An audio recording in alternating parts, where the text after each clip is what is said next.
Assalamualaikum warahmatullahi wabarakatuh. Dalam kesempatan ini akan Ibu jabarkan secara jelas apa itu simple present tense atau disebut dengan kalimat bentuk saat ini, bagaimananya dan kapan. Namun, seperti biasa, jangan lupa setiap siswa wajib mencantumkan nama pada kolom komentar dan menyatakan hadir. Dan kalian harus menonton pemaparan ini hingga selesai. Juga jangan lupa mensubscribe channel ini agar langsung terupdate dengan pelajaran selanjutnya. Baik, kita lanjutkan pembahasannya.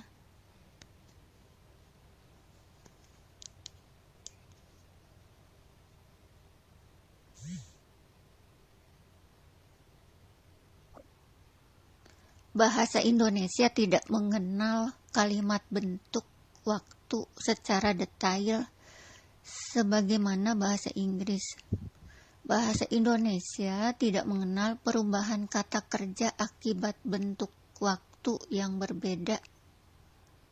Misalnya, dari kata makan saat ini menjadi mikin di masa lalu, atau minum di masa ini jadi manam di masa lalu.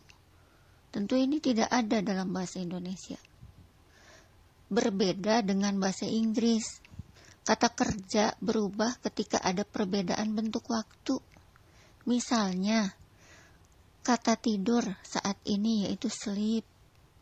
Saat ini menjadi slept di masa lalu. Atau drink di saat ini menjadi drank di masa lalu. Tapi yang akan kita bahas kali ini adalah bentuk kata kerja saat ini yang tidak berubah dari aslinya.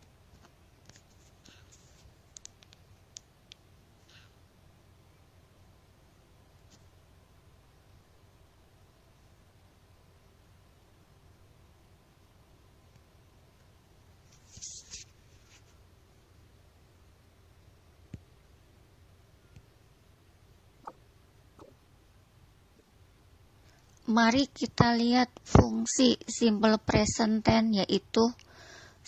Untuk menunjukkan kebiasaan, rutinitas, dan kebenaran umum, tindakan berulang, atau situasi yang tidak berubah, emosi dan harapan. Contoh, I take a bath every day. Saya mandi tiap hari. Ini adalah kebiasaan. Perhatikan kata kerja yaitu take, tidak berubah. I work in Jakarta. Saya bekerja di Jakarta. Ini adalah sebuah rutinitas.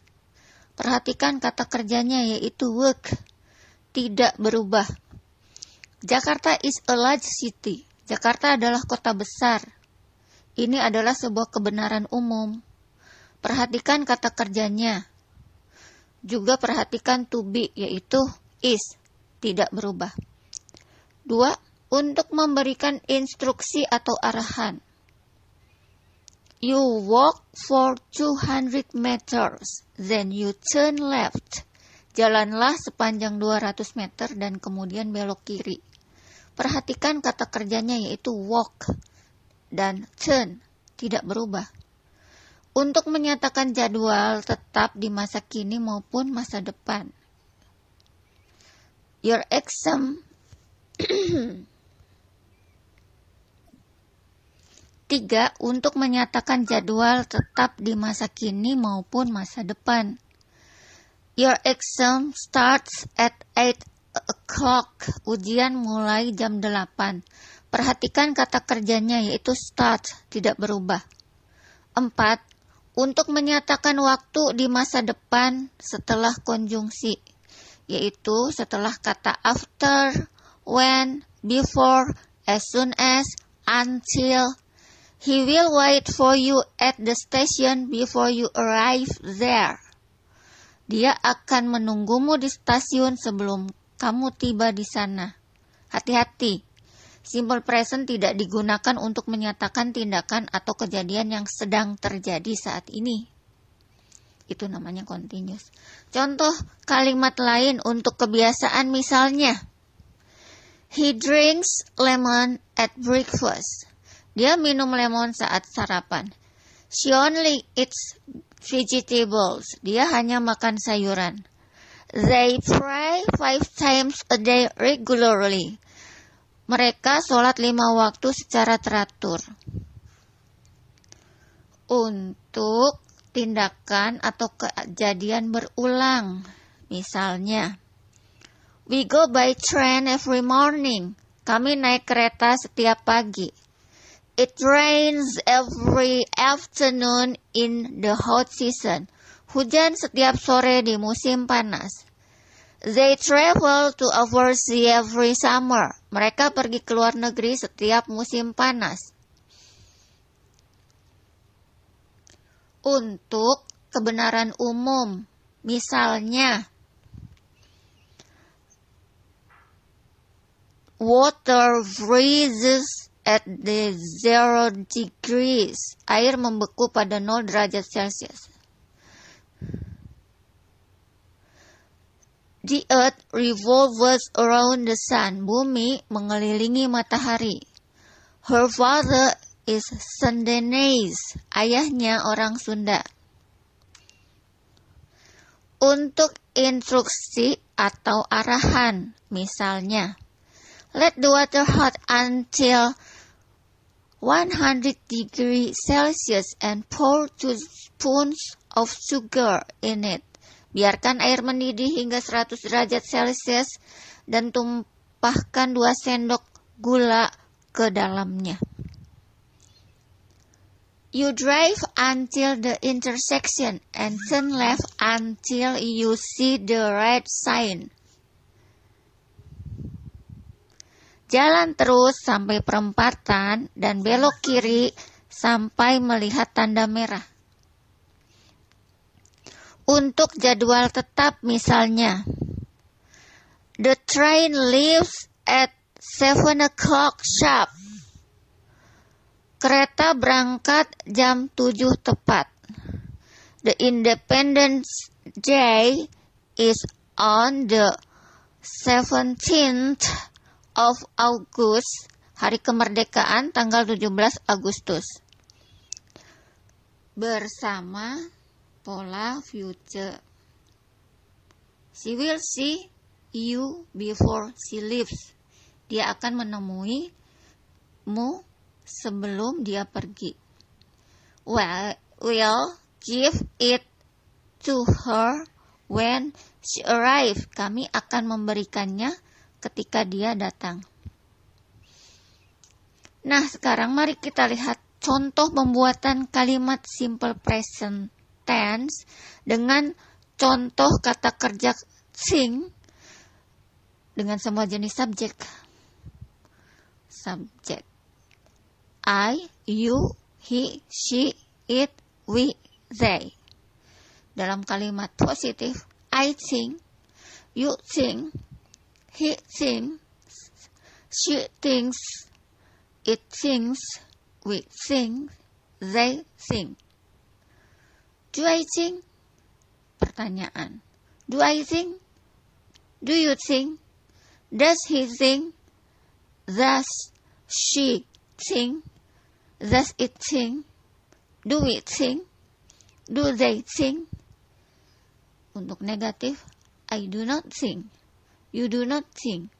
He does not think. She does not think. It does not think. We do not think.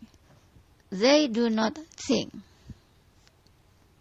Catatan mengenai simple present. Orang ketiga tunggal. Untuk orang ketiga tunggal, kata kerja selalu diakhiri dengan S.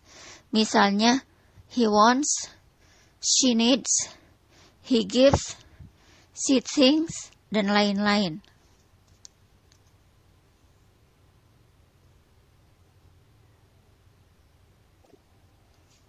Bentuk negatif dan pertanyaan menggunakan does untuk orang ketiga tunggal. Misalnya, he wants ice cream. Does he want ice cream? He does not want ice cream. Nah, perhatikan pada kalimat negatif dan kalimat tanya. Karena S-nya sudah dipakai oleh kata do yang menjadi does. Maka kata kerjanya sudah tidak boleh lagi diakhiri dengan S. Kasus khusus, kata kerja yang berakhiran dengan huruf konsonan Y, maka pada subjek orang ketiga tunggal mengubah Y menjadi ias.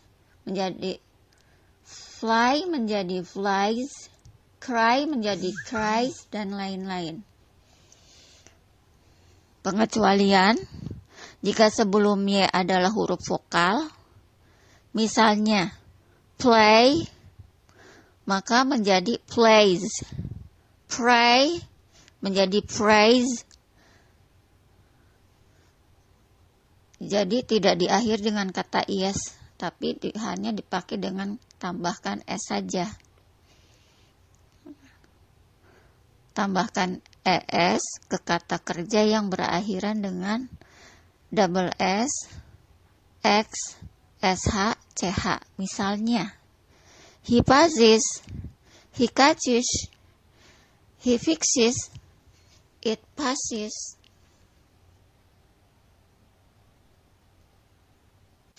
Terakhir, pada kalimat yang tidak menggunakan kata kerja atau kata kerjanya dalam bentuk to be, is, am, are, maka penjelasannya adalah sebagai berikut. Gunakan to be, is, am, are dalam kalimat present tense. 1. Apabila menceritakan sifat atau keadaan, misalnya, he is good, dia baik, menceritakan sifat. They are ill, mereka sakit, menceritakan keadaan. 2. Apabila menceritakan tempat, misalnya, I am in London, saya di London. He is here, dia di sini. Menceritakan tempat. Sekarang ketiga, apabila menceritakan kebendaan, misalnya, he is a soldier, dia seorang tentara. Menceritakan kebendaan atau profesi. It is a hammer, ini adalah palu, menceritakan kebendaan. Baiklah, apakah cukup jelas pemaparan di atas? Jika belum, silahkan tulis pertanyaan di kolom komentar, dan jangan lupa setiap siswa wajib mencantumkan nama pada kolom komentar dan menyatakan hadir. Baik, terima kasih. Semoga kalian bisa memahami semua pemaparan di atas. Assalamualaikum warahmatullahi wabarakatuh.